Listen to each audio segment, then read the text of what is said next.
नमस्कार छात्रों, BA second की यह 5वां भाग है पवन दूती का।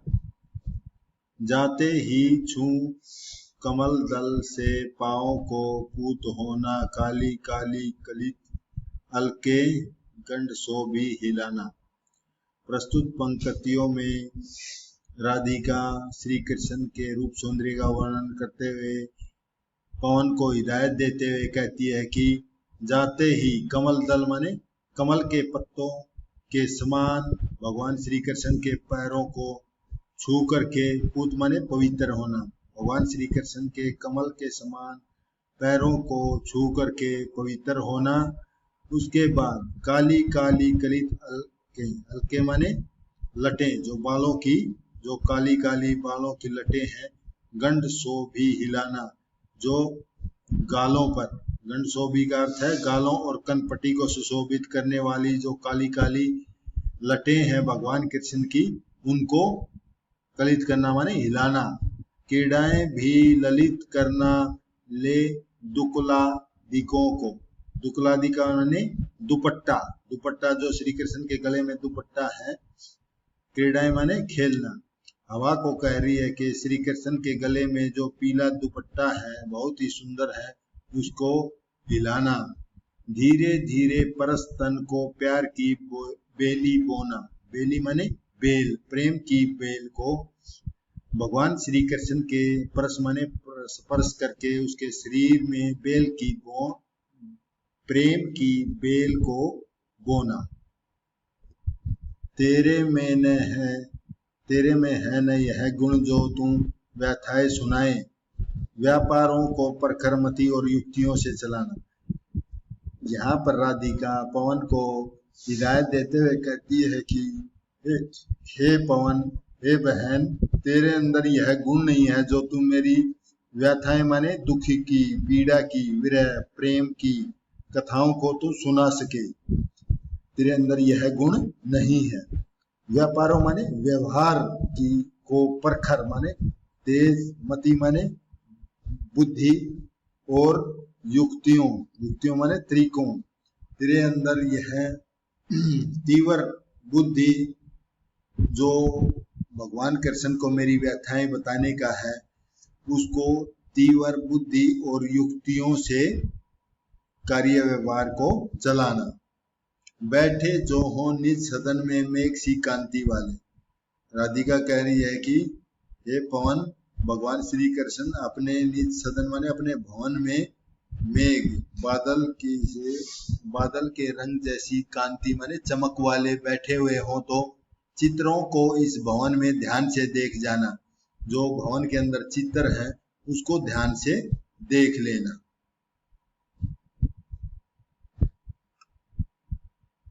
जो चित्तर में विरह विधुरा का मिले चित्तर कोई, तो जाके निकट उसको भाव से यूं हिलाना।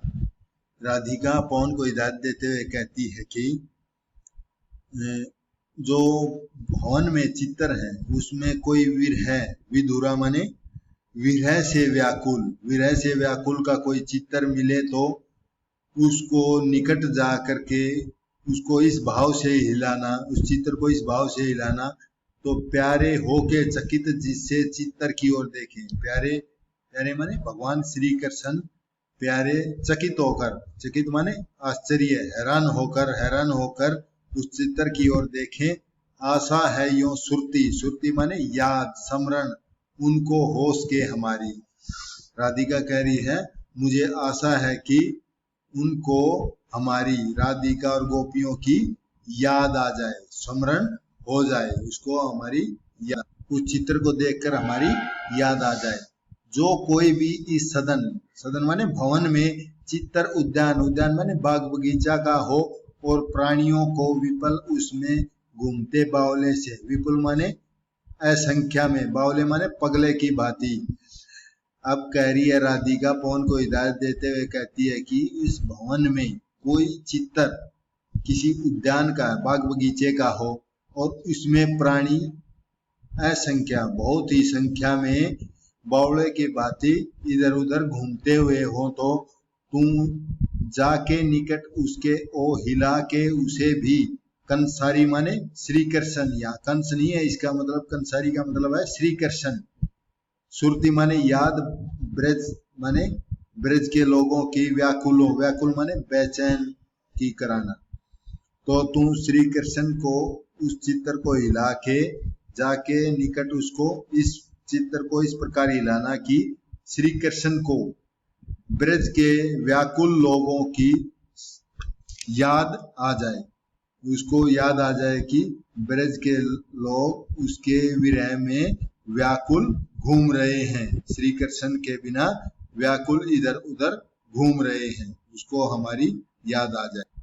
कोई प्यारा कुसुम कुमला गे में जो पड़ा हो, कुसुम माने फूल, कुमला माने मुरझाया हुआ, गे माने घर, तो प्यारे के चरणों में ला डाल देना उसी को। अब राधिका पवन को हिदायत देते हुए कहती है, श्री कृष्ण के भवन में कोई फूल मुरझाया हुआ पड़ा हो तो उसको उठा के श्री कृष्ण के चरणों में डाल देना, उसी कुमलाए हुए फूल को श्री कृष्ण के चरणों में डाल देना। यो देना ए पवन बतला फूल सी एक बाला, उसको इस फूल के माध्यम से ये बतला देना, एक फूल सी बाला, कमल के फूल समान राधिका थी, एक बाला कैसी थी, फूल के समान सी बात थी। मलाना, मलाना माने मलिन या दुखी है, दुखी हो कमल पग को चूमना चाहती है, जो दुखी और विरह वेदना के कारण वह आपके कमल रूपी पैरों को चूमना चाहती है। जो प्यारे मंजू उपवन या वाटिका में खड़े हों, छिद्रों में जा कवणिता करना वेणु सा किचकों में, किचकों का अर्थ है बांस के पेड़, बांस, बांस।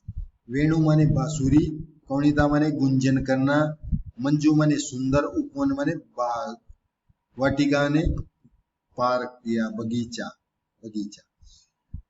यहाँ राधिका पवन को कह रही है, जब श्री कृष्ण किसी सुंदर बाग बगीचा में खड़े हों तो वहां पर खड़े बांसों के छिद्रों में घुसकर ऐसी गुंजन करना जैसी गूंज बांसुरी बजाते समय उत्पन्न होती है। कैसी गुंजन करना, जैसे बांसुरी में बांसुरी बजाते समय गुंजन होती है। यूं, इस प्रकार यूं होएगी सुरती उनको सरव गोपना की, जो है वंशी सवरण रुचि में दीर्घ उत्कंठ होती है। सुरती माने याद, इस प्रकार वह बांसुरी बजने की से श्री कृष्ण को याद आ जाएगी। सरव गोपना माने सभी गोपियों की उसको याद आ जाएंगी। जब श्री कृष्ण वंशी, वंशी माने बांसुरी बजाते थे, उसकी ध्वनि को सुनकर, श्रवण माने सुनकर बड़ी रुचि के साथ सभी गोपियां दीर्घ माने तीव्र गति से, बड़ी उत्कंठ माने तत्परता से उसके पास मिलने के लिए आया करती थी, इसकी उनको समृद्धि हो आई। ला के फूल कमल दल को श्याम के सामने ही थोड़ा सा विपुल, विपुल माने अत्यधिक, जल माने व्याघ्र माने व्याकुल हो डुबोना। यहाँ पर राधिका पवन को कहती है कि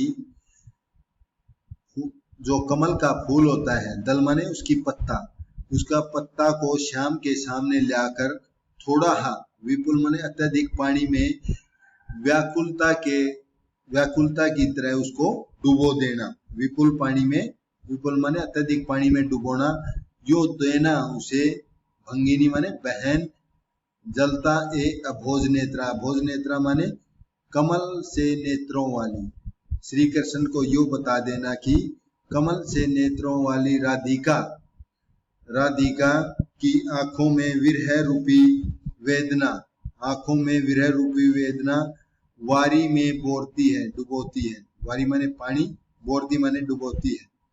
कमल से नेत्रों वाली राधिका अपनी आंखों को विरह रूपी वेदना में, व्याकुलता में, पानी में डुबोती रहती है प्रतिदिन। इस प्रकार श्री कृष्ण को याद दिला देना।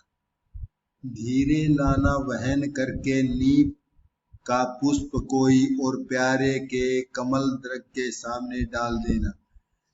अब राधिका पवन को कहती है कि नीप, नीप क्या होता है? कदम का पेड़, कदम का पेड़ का कोई फूल लेके आना।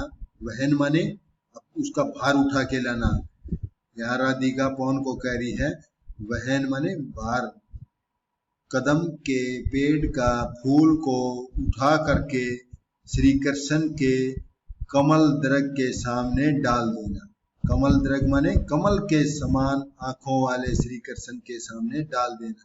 यो देना तू प्रकट दिखला, नित्य, नित्य असंकित, असंकित माने आशंका कि राधिका प्रतिदिन, नित्य माने प्रतिदिन आशंका में डूबी रहती है। कैसी होती विरह वश में नित्य रोमांचित। वह विरह वश में ने वियोग के वश में होकर किस प्रकार प्रतिदिन रोमांचित होती रहती है। प्रतिदिन किस प्रकार आशंकित रहती है, किस प्रकार की राधिका वियोग के वश में आकर प्रतिदिन रोमांचित होती है। बैठे नीचे किस विपट के श्याम हो तो उसी का कोई पत्ता निकट उनके नेत्रों के ले हिलाना। विपट माने वृक्ष। यहाँ राधिका पवन को हिदायत देते हुए कहती है जब भगवान श्री कृष्ण किसी पेड़ के नीचे, श्याम हो किसी पेड़ के नीचे बैठे हो तो उसी समय उसी पेड़ का कोई पत्ता निकट उनकी आंखों, नेत्र माने आंखों के सामने हिलाना। यूं प्यारे को विदित कराना चातुर्य से। उस प्यारे माने भगवान श्री कृष्ण को इस प्रकार विदित माने ज्ञात कराना बहुत ही चतुराई से कि मेरे चिता विजित चिंता का कलांत हो काप जाना। विजित माने जीता हुआ।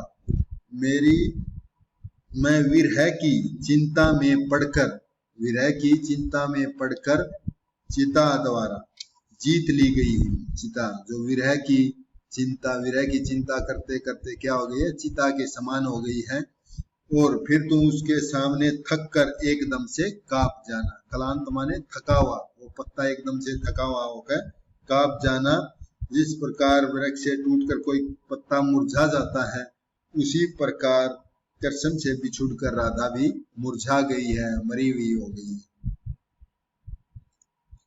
सूखी जाती मलिन लतिका जो धारा में पड़ी हो तो तू पाँवों के निकट उसको श्याम के ला गिराना। इन पंक्तियों में राधिका पवन को श्री कृष्ण के सामने प्रेम संदेश को निवेदित करती हुई कहती है कि सूखी यानी कोई जलधारा में लता, कोई लता मलिन, मलिन माने मैली पड़ी हुई हो तो उसको उठा के तू श्री कृष्ण के पाँव के निकट लाके गिरा देना। श्री कृष्ण, श्याम माने श्री कृष्ण के पाँव के निकट लाके गिराना। यो सीधे तू प्रकट करना प्रीति से वंचित, वंचित माने रहित। इस प्रकार तू प्रकट करना कि प्रेम से रहित राधिका जो श्री कृष्ण के प्रेम से वंचित होने के कारण, प्रेम से रहित होने के कारण मेरा होना अति मलिन और सूखते नित्य जाना। इस प्रकार उसका मैला और सूखते नित्य, दिन प्रतिदिन राधिका क्या है? मैली और सूखते हुए प्रतीत हो रही है। यानी श्री कृष्ण से तो वह प्रेम कर ही रही है, परंतु प्रेम से दूर होने के कारण वह दिन प्रतिदिन सूखती और मलिन होती जा रही है। प्रस्तुत पंक्तियों में विशेष क्या लिखोगे? राधा की विरह अवस्था का मार्मिक चित्रण किया गया है। दूसरा, भाषा सहज सरल खड़ी बोली भावानुकूल है। तत्सम तद्भाव शब्दावली का प्रयोग है। प्रसाद और माधुर्य गुण किसमें होता है? विरह वेदना हो तो उसमें माधुर्य गुण होता है। और पुनरुक्ति और मानवीकरण अलंकारों का प्रयोग किया गया है। और मंदाक्रांता छंद, मंदाक्रांता छंद क्या होता है? जिसमें 17 वर्ण हो, मंदाक्रांता और संबोधन शैली में वर्णन किया गया। आशा है आपको समझ में आया होगा। धन्यवाद। इसको लाइक करें, सब्सक्राइब करें, शेयर करें। धन्यवाद।